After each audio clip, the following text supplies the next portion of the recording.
Hai guys, welcome back to my YouTube channel. Kali ini aku pengen ngebahas satu kasus pembunuhan gitu, kayak true crime. Menurut aku kasus ini cukup menarik. Kasusnya itu belum selesai, dan aku jujur jarang ngeliat orang ngebahas tentang kasus ini. Aku juga nggak tahu kenapa. Jadi hari ini aku pengen ngebahas tentang kasusnya Letitia Toreux, atau yang sering juga disebut dengan The Unsolved Murder of Letitia Toreux. Jadi aku bakal langsung mulai aja ke pembahasan tentang kasus satu ini. Kali ini aku bakal ngebahas tentang kasus pembunuhan pertama di Porte d'Ore Station, Paris, dan merupakan salah satu kasus pembunuhan paling sempurna menurut detektif dan kepolisian pada masa itu. Kasus ini bahkan menjadi headline koran selama berminggu-minggu pada musim panas tahun 1937. Jadi kasus ini tuh udah lumayan lama ya guys, udah hampir 100 tahun gak sih? Ketika pada sore hari tanggal 16 Mei 1937, seorang wanita cantik berumur 29 tahun ditemukan tewas bersimbah darah di dalam kereta Porte d'Ore Station di Paris Metro dengan pisau sepanjang 8 inch menancap di bagian lehernya yang menyebabkan wanita itu meninggal seketika saat dalam perjalanan menuju ke rumah sakit. Siapa sih Letitia Toreux ini? Letitia Toreux, atau bagi sebagian orang dikenal sebagai Yolande, adalah seorang imigran Italia berumur 29 tahun yang sehari-harinya bekerja di sebuah pabrik lem. Tapi sayangnya si Letitia ini memiliki reputasi yang cukup buruk di tempat kerjanya. Dia itu dikenal suka berganti-ganti pasangan atau playgirl, dan beberapa orang memandang si Letitia ini sebagai kayak korban yang gak bersalah. Tapi sebagian orang lagi menganggap si Letitia ini adalah pendaki sosial yang tidak berperasaan. Pasalnya dia menikah dengan suaminya itu tapi tanpa ada persetujuan, bahkan tidak diketahui oleh orang tuanya. Dan sebenarnya Letitia ini termasuk setia pada pernikahannya, tapi saat suaminya ini udah meninggal, ternyata Letitia ini memiliki banyak anak dengan selingkuhannya. Tidak hanya itu, ternyata Letitia ini memiliki rahasia besar yang kemungkinan adalah penyebab dia dibunuh, yang bakal aku kasih tahu nanti di akhir penjelasan. Kenapa kasus ini membutuhkan waktu yang cukup lama prosesnya dan menjadi salah satu kasus pembunuhan paling sempurna menurut detektif dan kepolisian pada saat itu? Alasan utama dan alasan yang menurut aku menarik banget, kayak kok bisa sih gitu loh. Alasan utama pembunuhan ini terjadi ketika Letitia menaiki kereta dari stasiun 1 menuju ke stasiun selanjutnya, yang dimana hanya membutuhkan waktu 45 detik saja. Dan berarti dalam kurun waktu yang sesingkat itu, pembunuh masuk, membunuh, dan keluar dari kereta yang sedang melaju tersebut hanya dalam kurun waktu 45 detik saja, tanpa ada saksi atau seorang yang menyaksikan kejahatan itu. Kayak gimana gitu loh, 45 detik pelakunya ini membunuh dan keluar dari kereta yang sedang melaju itu.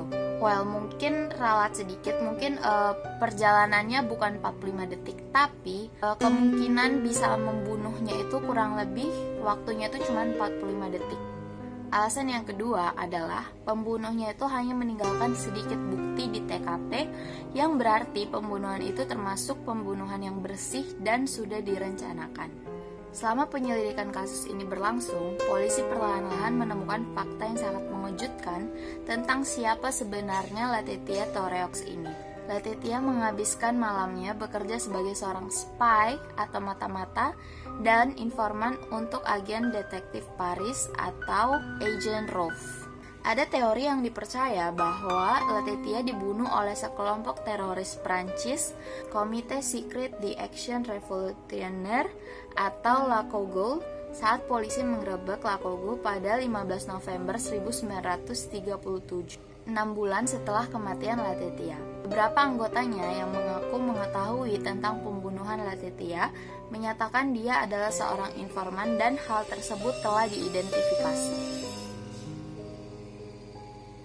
Alasan Letitia dibunuh oleh kelompok teroris ini sebenarnya karena Letitia yang bekerja untuk polisi untuk menyusup ke kelompok-kelompok politik ilegal menjadi kekasih Janet yang bertugas sebagai ahli penyeludupan senjata Kogul. Janet memimpin armada mobil yang digunakan untuk menyeludupkan senjata dari Jenewa ke Paris. Entah bagaimana, sayangnya pada musim semi tahun 1937, anggota Kogul mencurigai Latitia sebagai seorang penyusup dan menyiapkan jebakan untuk Latitia. Mereka memberi informasi palsu kepada Latitia dan ternyata informasi itu tentang pelarian senjata yang akan datang bocor ke tangan polisi. Tetapi saat mobil diberhentikan di perbatasan Swiss, mobil itu kosong tanpa senjata, tidak seperti yang diinformasikan Kogul kepada Latitia. Oleh sebab itu dipercaya Latitia harus kehilangan nyawanya sendiri oleh kelompok teroris yang mencurigai aksi penyusupannya itu. Tapi masih banyak tanda tanya dan kejanggalan dalam kasus Latitia ini. Tidak pernah ada penangkapan oleh polisi atas kasus pembunuhannya, dan arsip polisi Prancis tentang kasus ini disegel hingga tahun 2038. First of all, aku nggak tahu ini bener apa enggak, tapi menurut sumber dan info yang aku cari, sampai tahun 2038, which is 100 tahun setelah kasus pembunuhannya. Kayak kenapa gitu kan, lama banget. Oleh siapa sebenarnya Latitia ini dibunuh dan kenapa ia dibunuh, serta bagaimana seorang pembunuh melarikan diri dari gerbong kereta yang sedang melaju dalam waktu 45 detik tanpa disadari, faktanya tidak pernah benar-benar terungkap. Kasus ini juga sampai diangkat dalam sebuah buku berjudul Murder in the Metro. Oh ya guys, itu tadi dia penjelasan singkat kira-kira kasus Latitia ini tuh kasus yang kayak gimana sih? Menurut kalian gimana? Kalau menurut aku kasus ini sebenarnya banyak banget yang aneh, kayak kenapa kalau misalnya polisi itu mencurigai kelompok teroris Kogul tadi, kenapa polisi itu nggak kayak melakukan penangkapan atas kasus pembunuhannya? Apakah mungkin polisinya tuh belum punya bukti yang cukup? Itu bisa jadi sih, tapi kayak yang paling aneh kenapa kasus ini tuh dibukukan atau arsipnya tuh disegel hingga 100 tahun setelah kasus pembunuhannya. Setahu aku itu tuh ada yang kayak ada jangka waktunya gitu loh. Misalnya ada kasus pembunuhan, terus pembunuhnya ini belum ditangkap selama, aku lupa deh, sekitar mungkin 20 tahun ya.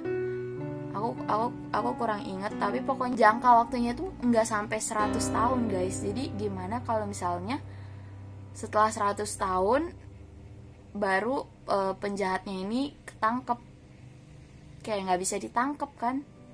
Atau info aku yang kurang, aku juga masih nggak tahu karena aku ini nyari sendiri, dan semoga info aku ini nggak ada yang salah ya.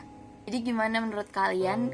Apakah menurut kalian kasus ini cukup menarik? Dan kalau kalian punya, mungkin kalian murid-muridnya Sherlock Holmes dan Conan, kalian mungkin punya teori gimana cara pembunuhnya itu bisa membunuh si Latitia ini hanya dalam waktu 45 detik di dalam gerbong kereta yang sedang melaju, dan pembunuhnya ini bisa keluar tanpa ada saksi sama sekali. Kalau menurut teori aku, sebenarnya bukan teori sih, kayak lebih tebakan aku. Kan Latitia ini semacam agen rahasianya polisi gitu kan. Kemungkinan besar karena Latitia ini adalah agen rahasianya polisi, jadi kemungkinan besar kasus Latitia ini nggak banyak, kayak infonya itu nggak banyak diumbar-umbar ke publik karena dia agen rahasia gitu kan. But I don't know, menurut kalian gimana? Kalau kalian suka sama cerita-cerita true crime gini, kalian bisa request di bawah kasus-kasus yang menurut kalian lumayan asik buat dibahas, dan aku bakal cari bahannya sebanyak mungkin dan sebenar-benar mungkin. And ya guys, itu dia video kali ini. Kalau kalian suka sama videonya, jangan lupa buat di like, di comment, dan di subscribe. And bye bye. Janet memimpin armada mobil yang digunakan untuk menyeludupkan